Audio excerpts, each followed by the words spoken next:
Saúde o povo de Deus com a paz do nosso Deus e Pai, com a paz do nosso Senhor e Salvador Jesus Cristo de Nazaré.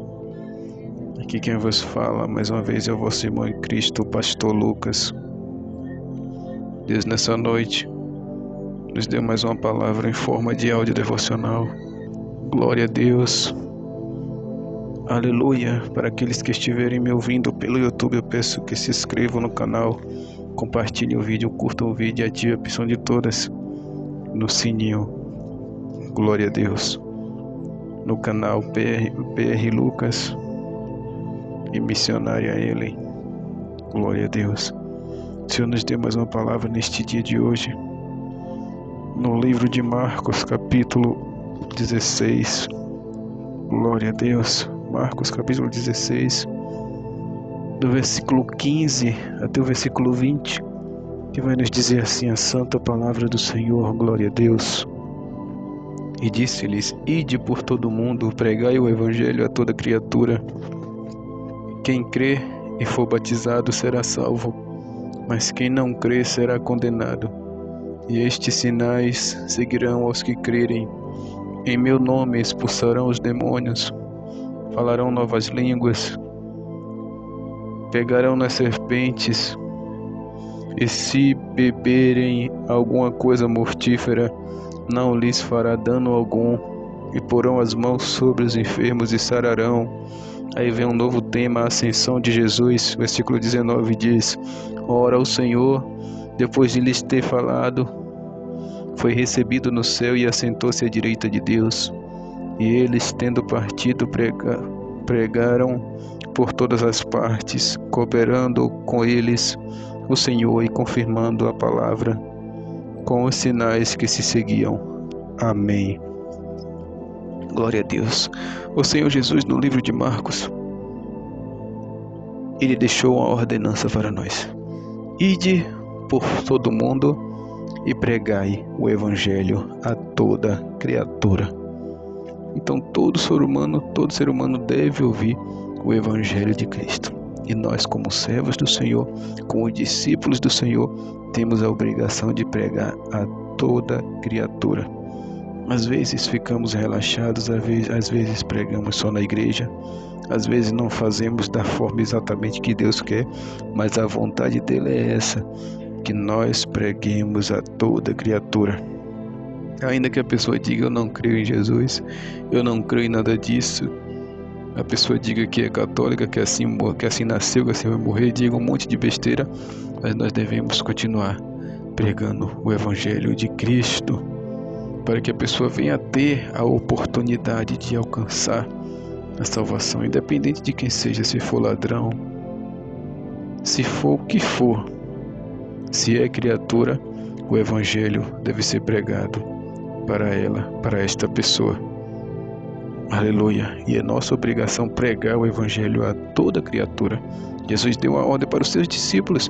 Os seus discípulos não estão mais aqui, então hoje os seus discípulos somos nós, que fomos feitos discípulos através do apóstolo Paulo, através dos discípulos que pregaram, e a palavra chegou até nós. Então essa ordem é para nós, discípulos: ide por todo o mundo, pelo mundo inteiro, pregai o evangelho a toda criatura.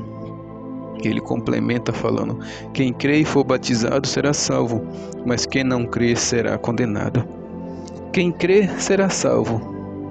Não vai ser salvo só porque crê ou não, porque a partir do momento que ele crê, ele vai aceitar Jesus, ele vai santificar a sua vida, ele vai viver na santa doutrina do corpo, da alma e do espírito. A partir do momento que ele crê, ele vai obedecer a palavra, e aí sim ele alcança a salvação. Mas tudo começa pelo crer. Depois que começa a crer em Jesus, as outras coisas automaticamente vão sendo ativadas. Automaticamente a pessoa vai santificar, vai jejuar, vai buscar, porque crê nele, vai obedecer a sua palavra e vai alcançar a salvação. Mas quem não crê em Deus não quer nada com Deus, então já está condenado, se caso não se arrepender. Estes sinais seguirão os que crerem. Em meu nome expulsarão os demônios, falarão novas línguas, pegarão nas serpentes, e se beberem alguma coisa mortífera, não lhes fará dano algum, e porão as mãos sobre os enfermos e sararão. Então esses sinais vão seguir aqueles que crê, né? Glória a Deus. E se a gente crê no nome do Senhor, a gente expulsa demônios, a gente fala novas línguas, a gente pega em serpente. E se a gente beber algo mortífero sem saber, eu creio que não fará dano nenhum a nós. Mas se a gente beber sem saber, mas querendo, aí já é diferente.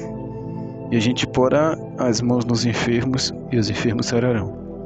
Para a glória de Deus, Deus já tem cumprido isso aqui, tem cumprido isso aqui quase tudo em minha vida, né? Nas nossas vidas. Na nossa vida, só não pegar em serpente, beber algo mortífero. Isso se a gente não já bebeu sem saber, e Deus também deu livramento, né? Mas que eu sei, só não pegar em serpente, mas o resto Deus tem cumprido em nossa vida, porque a gente crê no Senhor. E para aquele que crê, tudo é possível ao que crê. Jesus disse isso para o pai do jovem lunático: tudo é possível ao que crê. Se creres, tudo é possível ao que crê.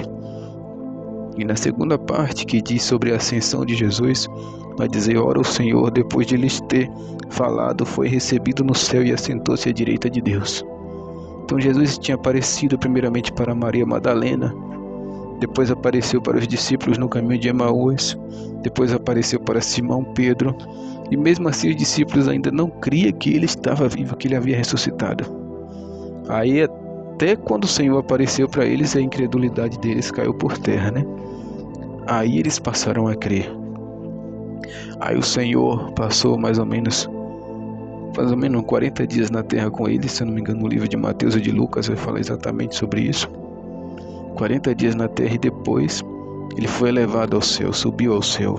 E os anjos falaram: varões galileus, porque estás olhando este Senhor, o Senhor que vai subindo. Da mesma forma que ele subiu, ele há de descer, há de voltar para buscar o seu povo. Glória a Deus. Jesus subiu, e aí Deus elevou o seu nome acima de todo nome, deu todo o poder a ele no céu e na terra e embaixo da terra. Jesus venceu a morte, tomou a chave do inferno, tomou o domínio sobre a morte. Então o Senhor, a partir da sua ascensão, se ele já tinha todo o poder na terra, mais poder ainda foi lhe dado, porque Jesus já ressuscitava morto, já curava, já repreendia os demônios, e os demônios tremiam de medo dele, temia na presença dele. Então o Senhor Deus deu mais poder a ele do que o que ele já tinha, e o Senhor foi glorificado no céu. E eles, tendo partido, pregaram por todas as partes, cooperando com eles o Senhor e confirmando a palavra com os sinais que se seguiam. Amém. Então eles foram pregando, eles obedeceram a ordem do Senhor, saíram pelo mundo pregando a toda criatura. E enquanto eles pregavam, o Senhor operava milagres e maravilhas. O Senhor operava milagres e maravilhas através deles, confirmando a palavra. Porque quando a palavra é de Deus, a palavra é pregada e o milagre também acontece. A gente vai com a palavra e Deus e Jesus entra com os sinais, com as maravilhas, confirmando para aqueles que estão ouvindo que é Ele que está falando através da nossa boca, confirmando que Ele está operando. Paulo certa vez disse: eu prego a palavra para vocês. No nome de Cristo eu tenho feito milagres e maravilhas no meio de vocês. E mesmo assim vocês vêm dizer que Jesus é fraco? Vêm dizer que Jesus não tem poder? Vocês são incrédulos? Para certa igreja, Paulo falou isso. Eu opero milagres no nome de Cristo. Eu prego o verdadeiro evangelho no nome de Cristo. Vocês ainda são incrédulos, não crê no Senhor, não crê que o Senhor é poderoso infinitamente. Aleluia. Então Paulo pregava e os milagres aconteciam. Jesus pregava e os milagres aconteciam. Mas também temos que estar atento, porque a operação do erro, o anticristo já está operando. Ele também fará milagres disfarçados, não é milagre não, imitação de milagres. Ele vai imitar os milagres que Jesus faz. Ele vai fazer cair até fogo do céu, como a Bíblia diz. Mas é tudo falso sinal, tudo sinal de engano. Mas o sinal verdadeiro de Cristo, aqueles que ouvem e são de Cristo, conhecem e sabem que o sinal veio de Deus, veio de Cristo. Jesus disse: as minhas ovelhas conhecem a minha voz, e eu as chamo e elas me seguem. Então o sinal que vem de Deus o Espírito Santo confirma dentro de nós. E o que não é de Deus, o Espírito Santo também avisa para a gente se afastar e não dar crédito. Então guarde essa palavra, que Deus os abençoe e ide por todo mundo, pregai o Evangelho a toda criatura.